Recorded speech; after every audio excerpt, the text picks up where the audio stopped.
I'm Bob Bakert with Jazz Guitar today, and we're here with Mark Lettieri. I'm tongue-tied a little bit because I just love what you do. Oh, thanks, man. Yeah, I think Appreciate it's it. it's really cool. One of the things when we talked about doing this interview, one of the things that you said to me is that I played jazz with a lowercase j. Yeah. I cracked up when I heard that. So man, you got so many things going on.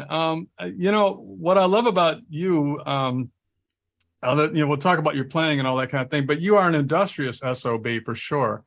I mean, you got lots of stuff going on, which is what it takes, for those of you who don't know, and I'm sure that most of you do, Mark plays with Snarky Puppy. The band is probably most making big band cool again is what it boils down to. It's a big band, yeah, Yeah, it's for a big sure. band, but man, but it's symphonic and funky, and it's R&B, and it's jazz, and it's got all these elements in it, and the guitar is decidedly the rock and roll tone, which was kind of cool. The the trap kit is so prevalent as opposed to big band jazz. You hear the trap kit, but not like the old school funk. Yeah, It's right. just great. You're doing some things with Corey Wong. I see that. We're going to talk about your early influences, Jimmy and Joe, hmm Jimi Hendrix and Joe Satriani, which is really weird to me because one guy's kind of a gunslinger and the other guy's kind of a wizard. And I Interesting. think that, yeah, I think I think you're a little bit more wizard than you are gunslinger, but I dig it. I dig it. Thanks. I'll You take got it. a you Yeah. got a bunch of new stuff coming out. You got your EP thing coming out, a US tour. We'll get into all that stuff. But Cool. your in your Grammy nominated project is on baritone. Right. So I what is know. up with that? So I'm going, good Whoops. God. So let's talk a little bit about you for those people that haven't heard you play, and I'm sure there's not too many at this point. How would you define your style? And I know you've got a whole course talking about this. You can Yeah. talk Well, about there's that a too. couple.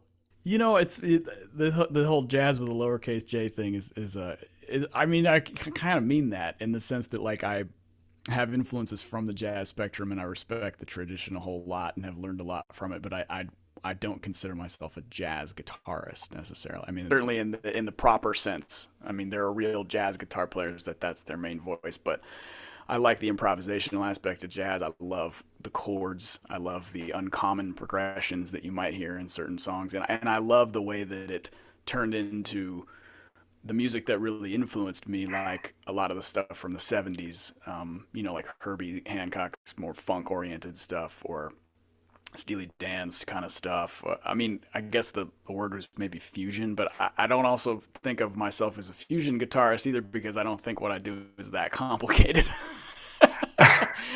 I mean, I don't know. The jury's out on that one. I'm almost like a pop guitar player that sometimes likes to play changes. Pop guitar player that likes to play changes. Yeah, but not crazy changes, not giant steps, but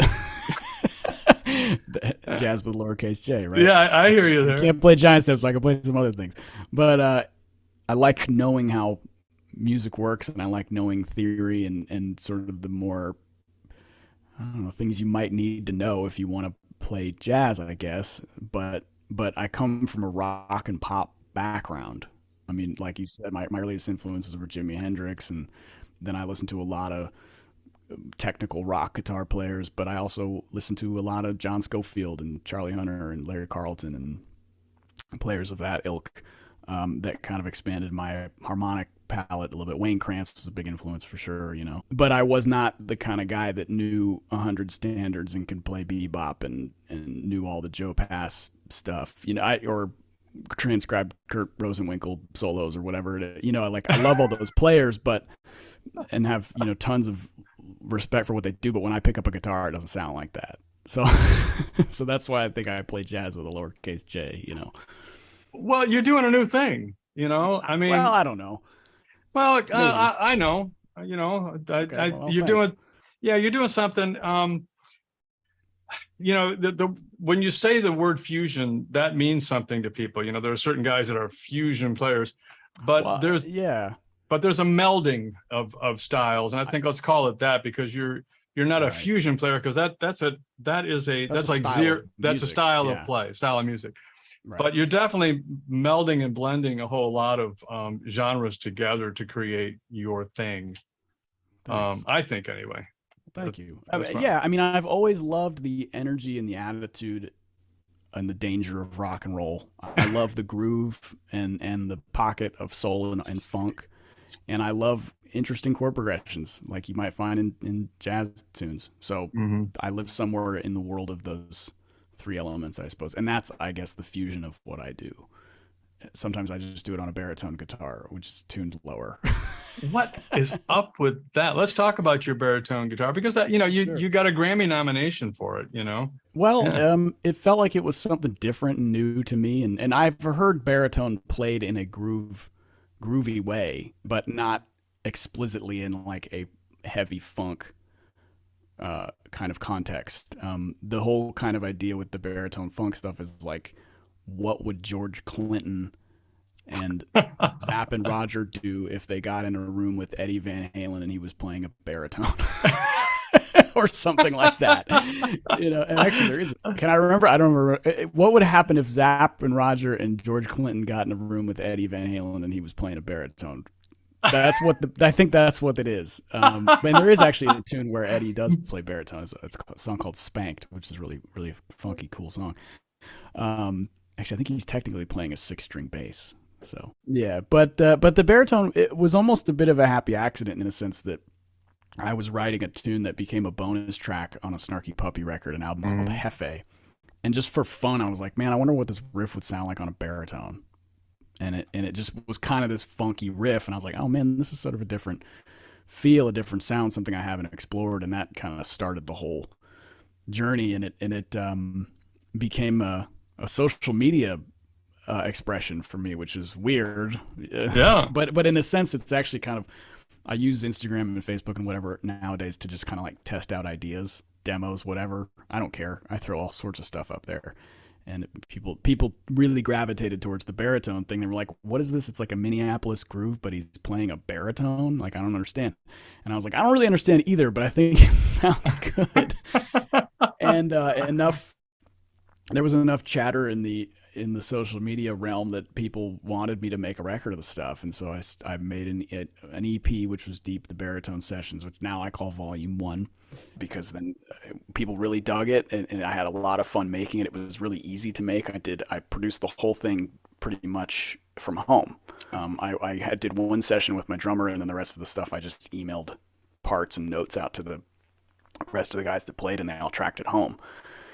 And so when the Baritone Sessions Volume 2 came around, I was like, okay, bigger, longer, more explosions, whatever.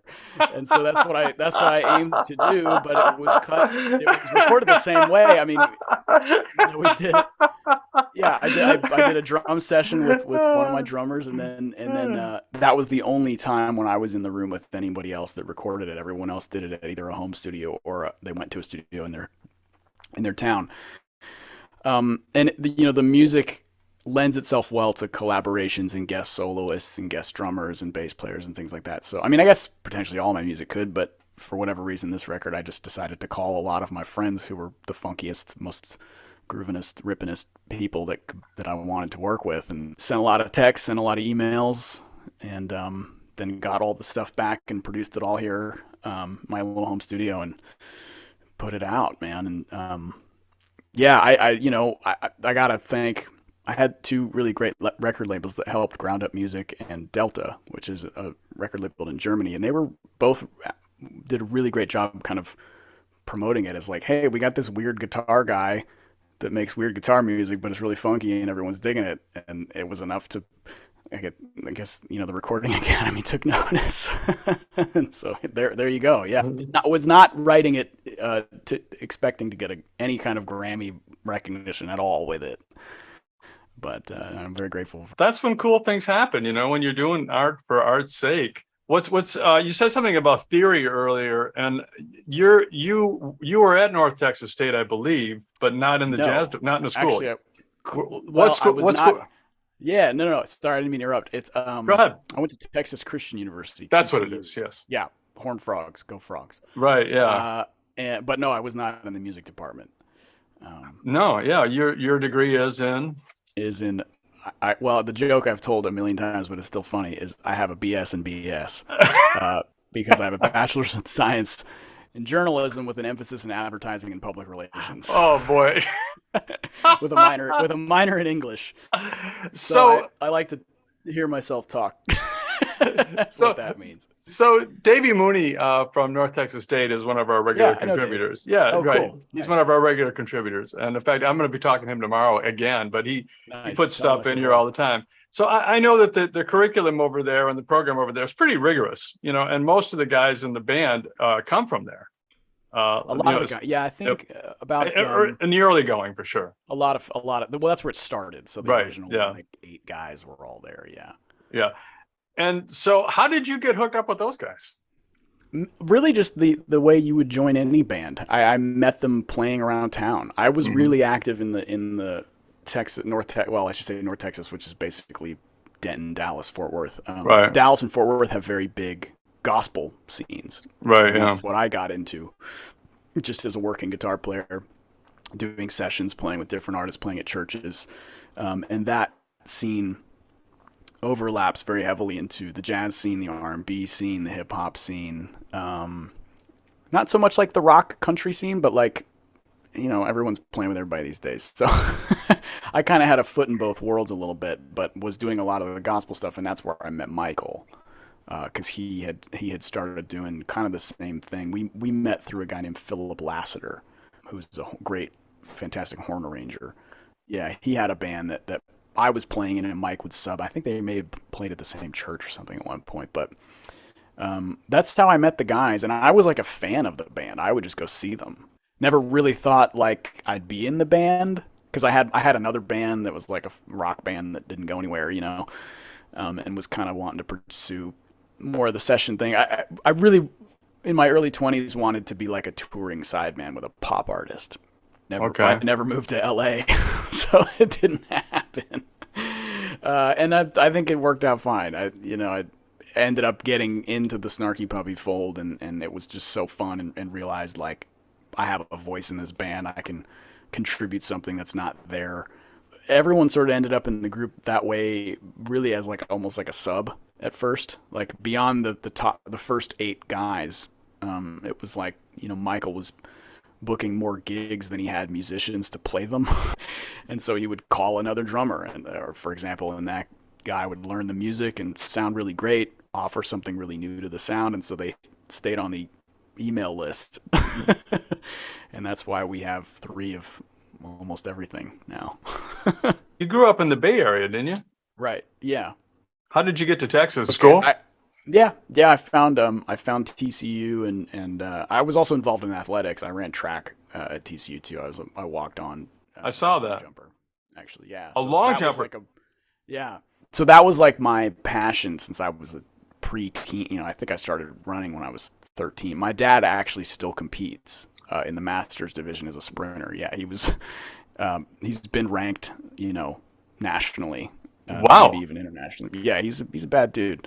So that was a big part of my upbringing, was track and field. So that was a big part of my growing up was track. And then I found guitar, and then it was like, oh man, I love both of these things. Let's see how far my body will take me. And so I was able to get to TCU and compete and get injured and I wasn't a stud by any means, but I was good enough to be on the tribute. But the guitar quickly kind of, I wasn't gonna go pro in track and field or anything. The day that I was done, I was like, all right, I'm good. Hanging up the jock strap for a minute, like I'm on the guitar thing and go. And yeah, pro track is rarefied. I haven't pulled the hamstring since 2003, so I'm doing all right.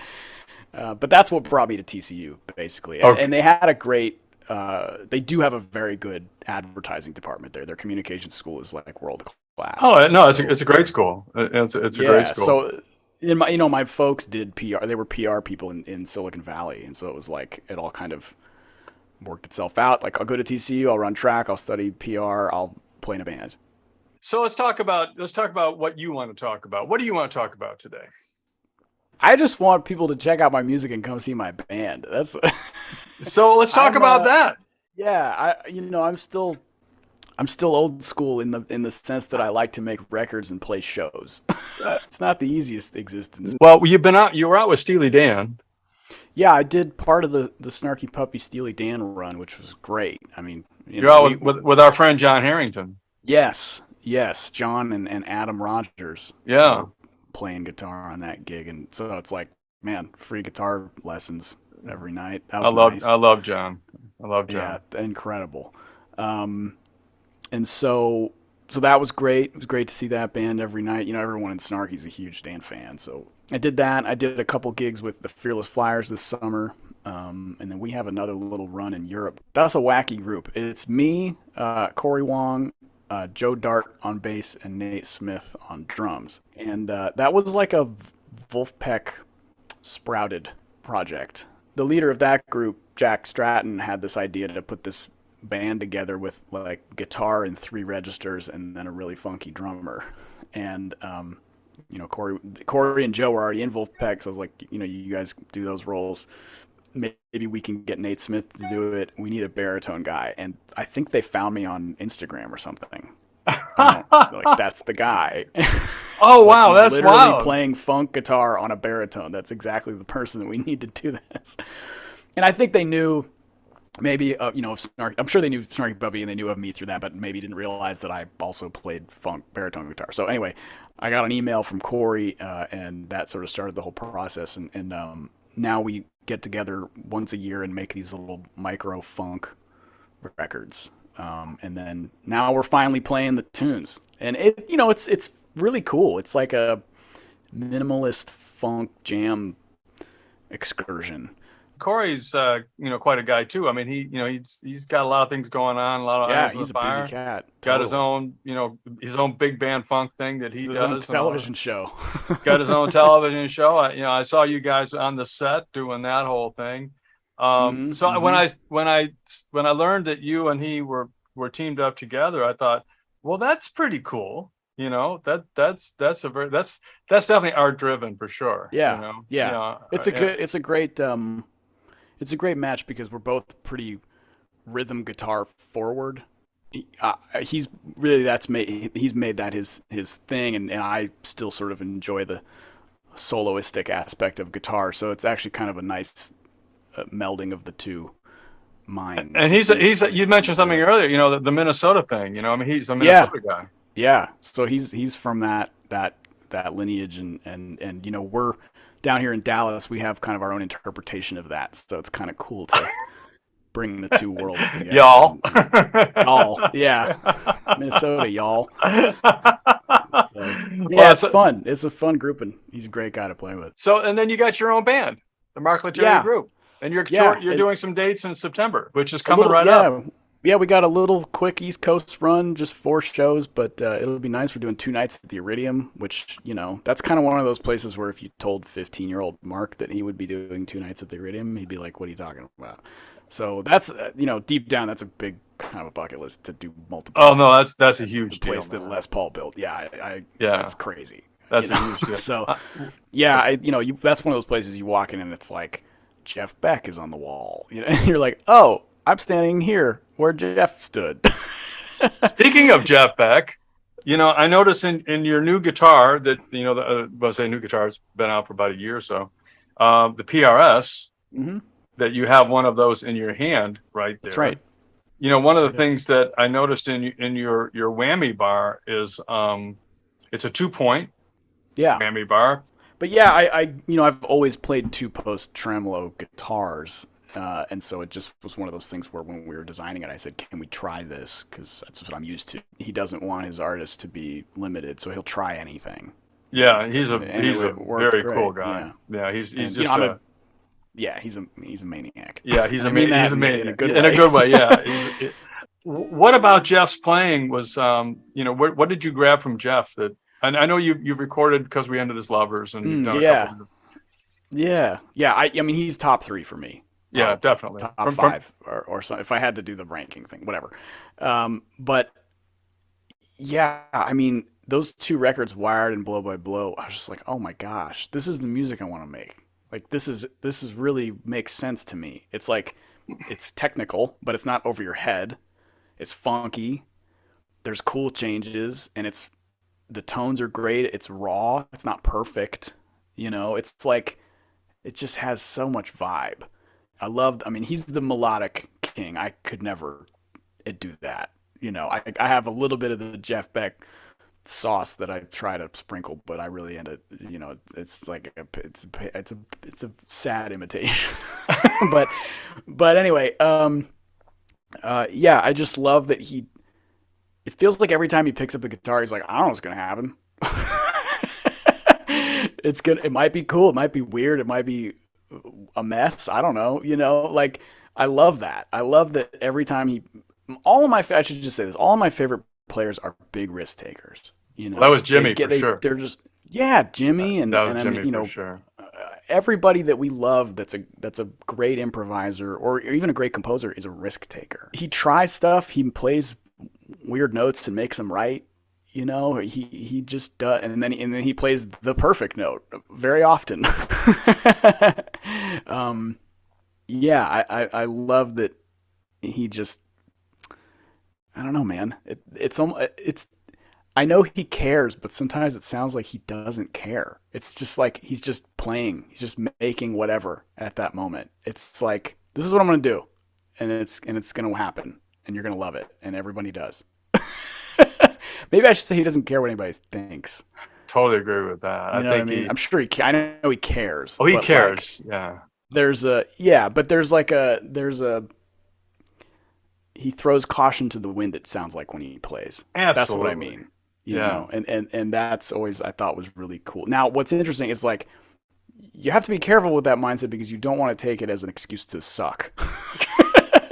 That's not what I'm saying. I'm not saying like, I'm pretty good. I don't know, whatever, screw it. That's not what I mean. You need to get as good as possible and then forget all that stuff. And I feel like that's what Jeff does. Like, he's the pinnacle of who he is, and then he just sort of leaves it all on the table. I have a hard time thinking that he struggles. You know what I mean? Like, that's to me, it's like he's gotten to this place where it's like, I don't care. It's going to be awesome. Can you demonstrate something that was influenced by Jeff?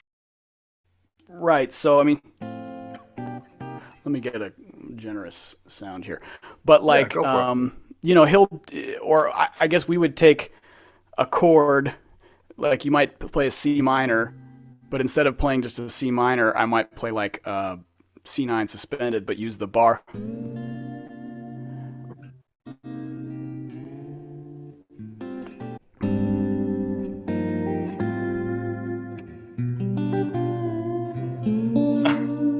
So something like that, which would sort of be a Beckism. I mean, that wasn't very clean, but like I would have gotten that from a guitar player named Jonathan Dubose, who is a really amazing, highly respected kind of gospel guitar legend. And that's where I learned these voicings.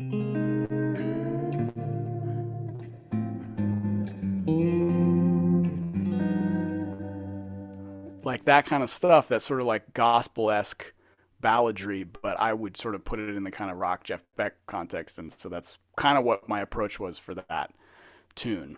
But I love the way, Jeff will be. Oh, that's very sweet. The sort of, and like I said, it's not him at all, but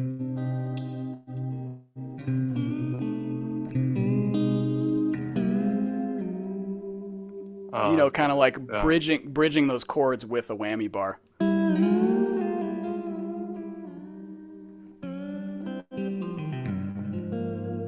Kind of that sort of thing. So, yeah. Whatever that was. So let's talk about Jimmy for a minute, because I want to talk about some of your jazz influences in a second here. So what from Jimmy did you draw? Was it the Well, Jimmy was like the first. I mean, dude, I was 12 when I heard him or something, and he was like the first guitar hero. It was just like, what? This was in the mid 90s or something, so grunge had peaked. I mean, we were all playing, Oh yeah, we okay. knew all the grunge stuff, right? But when Jimmy entered our vocabulary, our musical lexicon, we were all just Yeah, blown away, and it yeah, was like, because we didn't, it was like, a wah pedal, a distortion, what is all this stuff, and so he was just the guitar god for with a everybody. couple of 100 watt Marshalls with two cabinets each, Yeah, right and behind him. and Jimmy in the same way, I think Jeff Beck, it's like I'm just gonna do my thing. I don't care Right. what you think. I'm gonna make a noise. I'm gonna play whatever I want, and I'm gonna play it with balls, and it's gonna be rad, And I might fall on my face. I don't care. Like I can't sit here and play every Hendrix song for you. I mean, the changes like in A Power Soul or like Hmm. Angel. I mean, so the chords are great chord progressions. He had some really hip stuff, and yeah, it was just I need to go. But I actually bought a Hendrix vinyl just the other day. I need to go listen because we actually named our daughter Isabella. So when it came to the jazz influence that you had, what players did you listen to with that? I got really into John Scofield. Oh Loved God, Scofield. yeah. How could He you was not? my Yeah, guy. Yeah, yeah. I loved Scofield. I loved Charlie Hunter. I still love Charlie. He's actually a really good friend. Oh, all Um, right. yeah, really great cat. And one of the kind of earlier jazz-esque players I found out was Eric Krasno from Soul Live, um, who kind of came from the Grant Green lineage a little bit. That sort of like organ jazz, kind of thing, soul jazz, organ trio stuff. So I checked out some Grant Green. I had a little bit of a Benson phase. Could never play that kind of stuff. I love listening to Pat Metheny, um, but I can't play any of it. I love listening to Joe Pass, but I can't play any of it. The Schofield's thing resonated with me because to me, there's a parallel between him and Jeff Beck. I love Robin Ford, who Right. is more blues guitar player, but obviously he's playing in between the pentatonic scale very often. Well, it's funny. Do you know John? Have you met John Schofield? No, Man, he never would have. love you. Man, I would love. It's funny. I would love him too. This is a funny story. He probably doesn't even maybe remembers. I don't know, but we Snarky Puppy did the Jam Cruise. Have you ever heard of Uh-huh. Jam Cruise? It's like this I have. big jam band festival on Yeah. a cruise ship. It's madness, absolute madness. Yeah. And John was like the guest, big guest. He did Right. a couple sets with the Uber Jam band, and it was amazing, right? But they also wanted him to host a jam night. And so Oh, it's like jeez. it's pretty late at night. We're on the Lido deck or whatever, and everyone's Yeah. they've been jam banding all day long, if you know what I mean. Yeah. And John's up there with some of his cats, and they're playing a couple tunes, and it's great. And I get up there and I plug in, and we kind of groove for a minute on I can't remember, I don't know what we were playing. Um, it was the moment of the jam where the bands sort of switch a little bit, and like people come up and start sitting in, and so I'm sitting there playing, and then he goes, "All right, hey, you guys sound great. I'm going to bed." And then he just left. He's gone. He's like, "I'm good." Went back to his cabin, and there was no more John Scofield at the John Scofield Jam night. He was like, "I did I'm my done. thing. I'm Let you done. kids Yeah. have your thing." And I was like, "Okay, cool. Well, I got 16 bars with John. I'm good." Well, Right. it sounds to me like most of the guys that you're heavily influenced by are the guys that were basically came up with the same influences you did 20 years earlier. Maybe so. Like Yeah. the kind of the rock based guys, with that tone. All those guys use overdrive pedals and Hmm. or have, That's true. Yeah, that's true. John uses a rat, and Yep. I mean, they've all that's their tone, that's their Mhm. sound. But what you're doing within the rhythm and the patterns, the figures that you're playing on top of the groove, that's pretty inventive shit. Well, I mean, thanks, I man. think. Thank you. Are you Uh, conscious of that? I am conscious of it, and it's something that I'm constantly perfecting, or trying to perfect at least. I mean, I always remember the first time I heard like I think we mentioned Wayne Krantz a little bit, and how rhythmic he is in his soloing, and that was a big effect on me. And also players that aren't guitar players. Some of my favorite soloists are keyboard player friends of mine, and so hearing them phrase has always been real important to me. And I find a lot of times if I'm in a solo section, even in a Snarky Puppy, it's kind of like a vamp. Maybe there aren't that many chords.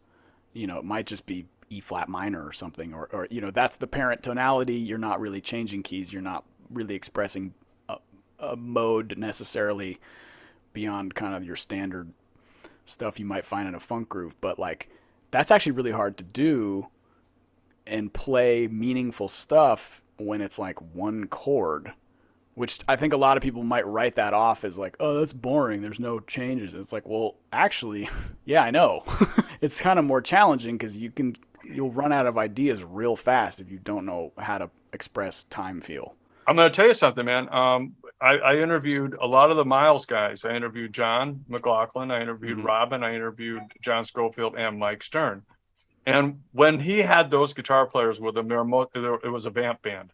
Yeah. It was one chord song after another one chord song, different feel and all that kind of. It never got boring. And they all said the same thing. They said, you gotta have some shit going on to be creative, constantly creative, come up with new stuff on a one chord, thing. That's much for them. It was much more difficult than playing through changes, because when you're playing through changes, you're somewhat limited, if you know what I'm saying. Well, I mean, it's the thing about it, but even if you're like not playing the most mind-blowing lines, if you're just hitting the chord tones, the changes will do the talking for you. Because it's like, oh, there's a lot of harmonic information going on. If I'm grabbing a couple appropriate notes, we've got ourselves a solo.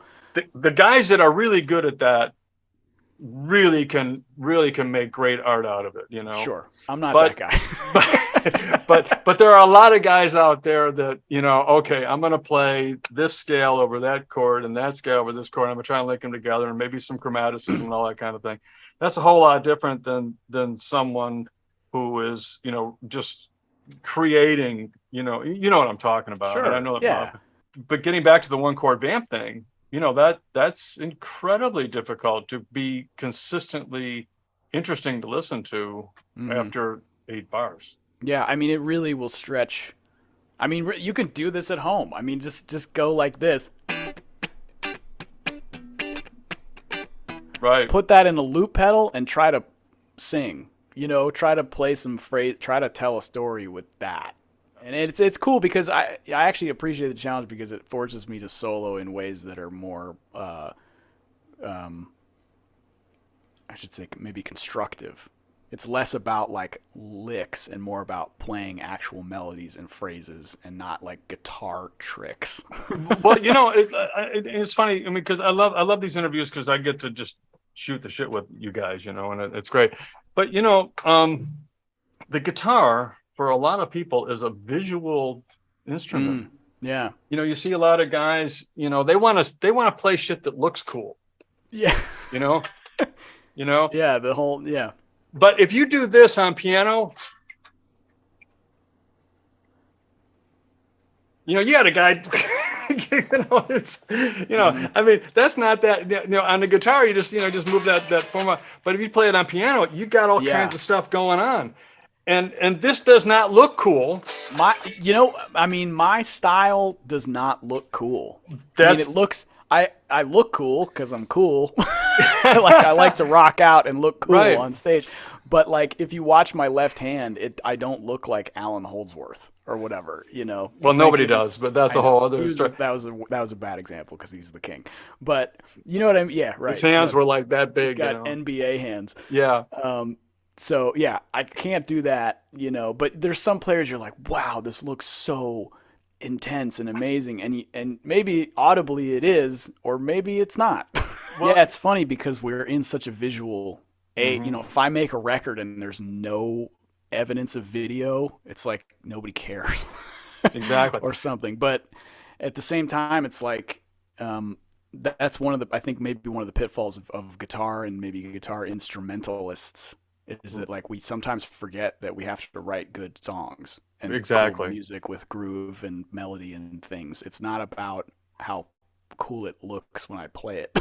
I want to talk about your guitar just for a minute or two. Okay, you helped design that guitar with Paul Reed Smith. And it's a 10 radius. Is that not correct? Correct. Yeah. All right. And what strings are you using? These are 9.5s. It comes Okay. with tens. We just How figured that was more of a how low standard is that size. action? Can you kind of show us that? Because it Yeah, looks it's like it's pretty like low. laying on there. It's low. Yeah, I Yeah, like my action very I low. can tell. I can tell that it's quite low because of just the way your attack. Yeah, I've I can. always had low action on Yeah, every guitar. I mean, what's cool about these necks is that you can set it yeah. You can't quite see low, this, and but this is like laying down on the board. yeah, I've always liked low action. And if you get it from the factory, it's a little bit higher. But I can pick one off the rack and play a gig with it, no problem. Yeah, but it's the action's quite low. They're tens. You get 9.5s, which is cool. Yeah, Um, I know that you were concerned about the single hum thing. That's your thing. You got a very right. open. So when you wound the pickups and everything, was that something that you were involved in the listening and the voicing of the pickups and all Yep, that? absolutely. Yeah. I have two prototypes in the closet that have like earlier iterations of pickups and Hmm. but yeah, I mean we started with getting the neck pickup together. Right, that's the hardest And thing, then man. yeah, it's the hardest thing. Yeah. And what I love about it is it's really the first time with a single coil guitar that I've actually used the tone knob. Which is really kind of I always have just left everything on 10. But with this one it's like on 10, it's it's bright and has some beef to it, but Right. you roll it back and it's just clean. It mellows out real nice, but never actually just does this. Well, you've You got a know? great. I mean, I listened to a whole lot of your stuff, and you got a consistently great sound out of when you're Thanks, playing. I man. love it. It's a really big, round, rich sound. Thank That you. that's very very cool. But then we moved on to the bridge pickup, which took a little bit more time because I thought we could just drop like a PRS McCarty thing in there, but couldn't because the neck pickup was actually overpowering the bridge pickup. So we took some time to kind of get. I don't know. I might go hotter later. I'm not really sure. I don't know yet. I really like the way this bridge pick. I don't want to mess with anything. But Well, if every you can guitar get player the wants to mess with stuff. yeah, well, that's part of the disease, Yeah, I know. Every guitar player that's had a signature model has changed something along So, later and you went maple years. rather than rosewood too. Maple Yeah, I mean, maple fingerboard. the maple thing was I've always had rosewood strats, and then I ordered a custom Don Grosh Strat a while back, Hmm. and really fell in love with the maple board, and that just kind of became my thing after that, I think. And so I said we should just keep that. And PRS doesn't do a lot of maple guitars, No. so I think what's neat about this is that it's like a PRS for people who already dig PRSs, but if they don't really dig PRS or they aren't familiar with it, this is a great way to get into the brand, I think. Yeah. Well, he makes they production for the amount of instruments that they make. Their quality control It's nuts how good it is. it's uncanny. Yeah. Yeah. I've never picked up a bad one. I've Right. literally have never picked up a bad one. I mean, it Yeah. might not be my thing, but you have to admire it No, it's for. all to get. It's all there. Yeah. Yeah. No, yeah, admire. I mean, they do a fantastic job. Amplifiers are doing what? What are you doing? When you go out and playing your live gig? I know you were using Supros and stuff, but what are you There's playing? one right there. It kind of varies on the gig actually. Mm-hmm. A lot of what I do, especially for like in Europe, is all backlined, All right. and so I can't always get the exact thing that I want necessarily. But I'll rock a Fender Twin or two, sometimes It's two. hard to go wrong with those Um, guys. They're but at least you know what you're getting every time. yeah, I mean everything. You can't see all of it, but all the amps that are in here are like my main Mark Lettieri sound amps. So there's like this PRS Hendrix amp. There's the Supro. There's a Fender concert amp, which I really dig. Oh yeah. There's actually a guy in upstate New York, Pure 64, really killer amps. I play a Naylor Dual 60. I have some like kind of random boutique kind of stuff, but like when I hit the road and it's like, what do we got? Man, just give me a couple twins and we'll rock it. What pedals are you using now? Well, the one that's on all of my boards is the Mark Lettieri Melody pedal that J Rocket Audio Designs built. Okay. It's like a medium gain kind of do a lot of things pedal, and it's got an EQ section instead of a tone knob, so you can really get get it to work well with any amp, which was kind of the point of the pedal, because I was going and doing a lot of backlining gigs where it's like, all we got is a Vox AC-15. What are you going to do? So I mean, I And don't know. so, Is it got sliders on it, or is it when you say yeah, it's an yeah, EQ? it has six band, yeah, six Oh band wow. sliders, hmm and then a volume and a gain knob. All right. Really cool, really cool. So Um, that's your mainstay is the J Rocket. yeah, I use that, and then I use another one by them called the Dude, which is basically just like a gain. It just has more gain, and so I'll combine the two of those pedals So for like a it's a high bigger gain lead tone. overdrive. Is that what's going on? Kinda, it's more gain than the melody. It's supposed to Okay. be like a Dumble overdrive You special. got so many things going on, man. You people can learn from you online. Yeah, I've You've got two got courses out, classes. You got a new which I'm real EP proud coming of. out, trio ballads and stuff like that. I Yeah, know. yeah, that was kind of a fun little thing. I had a bunch of like demos on my phone of just like in a hotel room playing a chord melody that I wrote, and I was like, man, these are kind of really nice. Like, let me get into the studio with my guys. We'll do everything live, no overdubs. We only did maybe a few takes of each tune. Filmed it with one camera. It's very DIY, but sounds real nice. I used a Fender Princeton and a Pure 64 amp in stereo. Oh wow. Nice big room sound, and we just kind of went in there and cut four tunes in like a couple hours. And it was an easy project, so I think I might make it a series of just these like chill trio guitar ballads. Do it, You man. know, Absolutely yeah, it'd be do it. fun. So it's gonna probably come out in November. Snarky's heading to Europe in October. I'll be there for the first 2.5 weeks, I think, of that tour, and then I come back to Europe in November with my quartet, and we're going to be there for about 3 weeks. So So are you living in Dallas Fort Worth now? I live in Fort Worth. Yeah. You live in Fort Worth. Mhm. That's and I know that you have I know you have at least one child. Yep. I have a daughter. She's 5. I don't know where they went today. Some play space thing. They got all these play spaces now, which is awesome. You just take It's your kid there, great. you sit and have a coffee, and they run around and build stuff. This is Bob Bakert. We want to thank Mark for being here and being so generous with his time, his talent.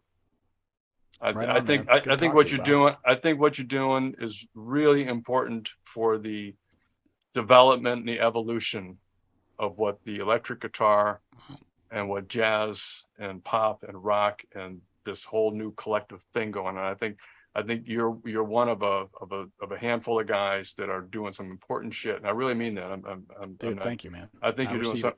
I think you're doing Thanks. some important shit, and I think it's incredible the level of quality every time I hear you play, and I've listened to a whole lot of your stuff. You are taking risks when you play Good. more rhythmically than anything, man. I mean, you do some, Cool. yeah, which is great. I mean, it's really great, and I just think it's really important what you're doing, and I salute you. So, thank Thanks, you for dude. being here. On Appreciate behalf that. of Jazz Guitar Today with Mark Lettieri, I'm Bob Baker. Take care, Mark. All Thank you, right. buddy. Bye Really bye. Thanks, appreciate it. Bob. All right, man. Bye Yeah, bye. bud.